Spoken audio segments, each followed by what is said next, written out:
It is 2 a.m., your baby has been crying for 45 minutes, you have fed them, you have changed them, you have rocked them until your arms gave out. Nothing is working, and someone, maybe your partner, your mom, or a friend, says those words. Just let them cry it out. And in that moment, you feel two things at exactly the same time: complete desperation and complete guilt. Because what kind of parent just lets their baby cry? If you have ever been in that moment, this video is for you. Because I am going to give you something the internet never does on this topic, the actual truth. But first, save this video. Here is the problem with cry it out. It is the most argued about topic in parenting. And somehow, the more people argue about it, the less helpful it gets. You have the one side, the people who say letting your baby cry will cause lasting psychological damage, that you are breaking their trust, that you are teaching them the world is not safe. And they say it with absolute conviction. Then you have the other side, the people who say it is completely fine, it works in 3 nights, every sleep expert recommends it, and you just need to be consistent. And they say it with equal conviction. Both sides are on every parenting group, every forum, every comment section. And if you are a tired parent trying to make a decision at 2 a.m., neither of them is actually helping you. Because here's what nobody tells you. Both sides are arguing about different things. And that is where everything goes wrong. Cry it out is not one method. It never was. It is an umbrella term that covers several completely different approaches. And most of the people fighting online do not realize they are talking about different things entirely. The version that causes the most fear is called full extinction. You put your baby down awake, you leave. You do not go back until morning, no matter how long they cry. This is the extreme version. And yes, this is the one that feels the most brutal. This is what most people imagine when they hear the words cry it out. Then there is the Ferber method, named after Dr. Richard Ferber, who developed it in the 1980s. You put your baby down awake, you leave, but you come back at set intervals, 3 minutes, then 5, then 10, to briefly reassure them. You do not pick them up. You just let them know you are there. The intervals get longer over nights. Most babies respond within a week. Then there is fading. You stay in the room, you just gradually reduce what you do each night until your baby learns to fall asleep without needing you to do it for them. The least amount of crying, the most amount of time. 3 completely different experiences, 1 label. That is why the argument never ends. People are comparing apples to surgery and wondering why they cannot agree.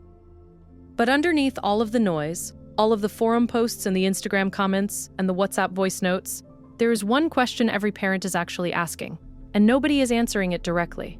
Am I going to damage my baby? That is it. That is the real question. Not which method is best, not how many nights it takes, am I going to damage my baby if I let them cry? So let me answer that with the research that actually exists. Not parenting forum posts. The actual studies that followed real babies over real years. Scientists followed babies through sleep training and then checked in on those same children at age 5.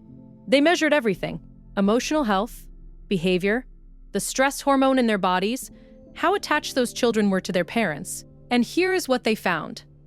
No differences between the sleep-trained children and the ones who were not. None.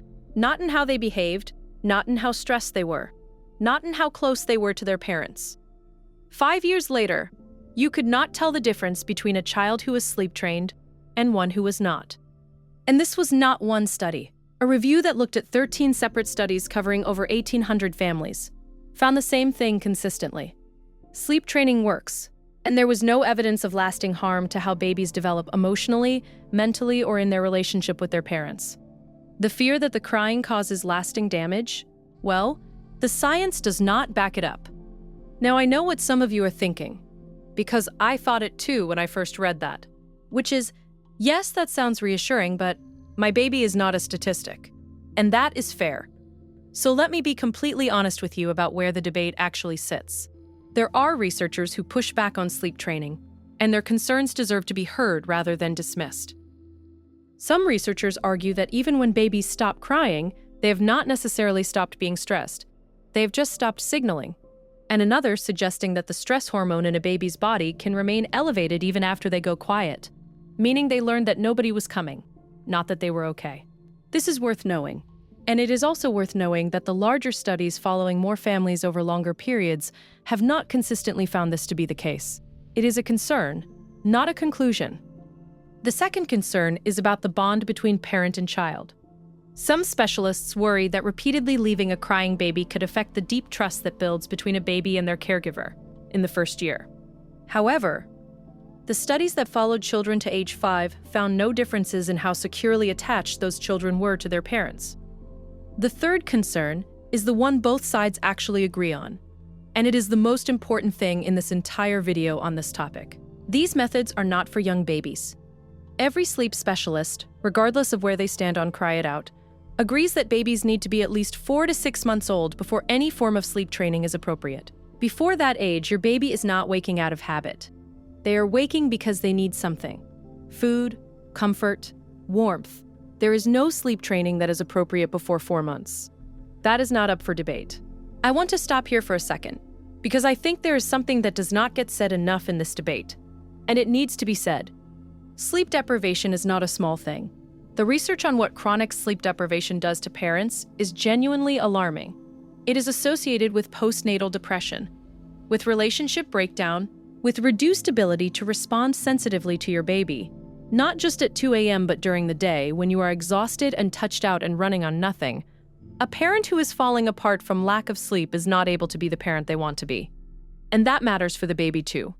There is a version of this conversation that makes parents feel like wanting their baby to sleep or wanting to sleep themselves is somehow selfish, or that it means they love their baby less. It does not. It means they are human. Needing sleep is not a character flaw, and finding a way to help your baby sleep, whatever method that is an act of care for your whole family, not just yourself. I say this because some parents come to this decision from a place of desperation, after months of no sleep, and they need someone to tell them that wanting rest is not wrong, before they can even hear anything else. So, you have heard the research, you have heard the concerns. Now what? Here is the most honest answer I can give you. If you decide to try it, these are the things that the research consistently says matter. Your baby needs to be at least 4 to 6 months old. This is not negotiable. Before this age, the ability to fall back to sleep on their own without needing you to rock them, feed them, or pick them up, that ability is simply not developed yet. Start with the graduated approach, the Ferber method. Not full extinction. Go in at intervals. 3 minutes the first time on night 1, then 5, then 10. Go in, put a hand on their chest, speak calmly, do not pick up, leave. Increase the intervals the next night. Most families see real change within 3 to 7 nights. Be consistent. This is the part that matters most. Going in sometimes and not others, depending on how long you can stand it, actually makes things harder for your baby, not easier. They cannot learn a pattern if the pattern keeps changing. If you are going to do this, decide before you start how you are going to handle the hard nights, because night 2 is usually harder than night 1. That is normal. It does not mean it is not working. Make sure your baby is not sick, teething, going through a growth spurt, or in any discomfort before you start. Sleep training a baby who is in pain is not appropriate and will not work. Have a plan for yourself, because listening to your baby cry is hard even when you know the research. Have your partner with you. Set a timer so you know exactly when to go in. Step outside if you need to. Know before you start what you are going to do when it gets hard. And finally, you can stop at any point. This is not a contract. If it does not feel right, you stop. That is your decision to make. And if you decide after all of this that sleep training is not for you, that is not the wrong answer. That is your answer. Responsive settling works. Going to your baby every time they cry and gradually teaching them to sleep through your presence rather than your absence takes longer. But it works for a lot of families, and the research on the long-term benefits of consistent responsiveness in the first year is strong. Co-sleeping when done safely is a legitimate choice. Look up the Safe Sleep 7 if this is the direction you are going. Know the risks, make it as safe as possible, and make peace with the decision. There is a book called The No Cry Sleep Solution by Elizabeth Pantley. It is not fast, it takes months, not nights, but it is a genuine alternative for parents who cannot do any version of Cry It Out and need something to try instead. The one thing I want you to hear is this: you do not have to choose between sleep training and never sleeping again. There are options between those two extremes. And somewhere in that range is the right approach for your family. The cry it out debate is never going to end on the internet. People feel too strongly about it. And honestly, that is because they love their babies. Even the people you disagree with in the comments are coming from love. That matters. What I hope this video has done is cut through the noise long enough for you to actually think. The research is more reassuring than the loudest voices on either side will admit. The concerns are more legitimate than the people who dismiss them will acknowledge. And the right answer, I genuinely believe this, is the one that you make with accurate information, in full knowledge of your baby, your family, and what you can actually live with. You are not a bad parent for wanting sleep. You are not a bad parent for not being able to do cry it out. You are a parent doing their best with what they have. And that is enough. If this video helped you, save it. Send it to a parent who is in the middle of this right now. They need the actual information more than they need another opinion. Subscribe for more of this every week, and I will see you in the next one.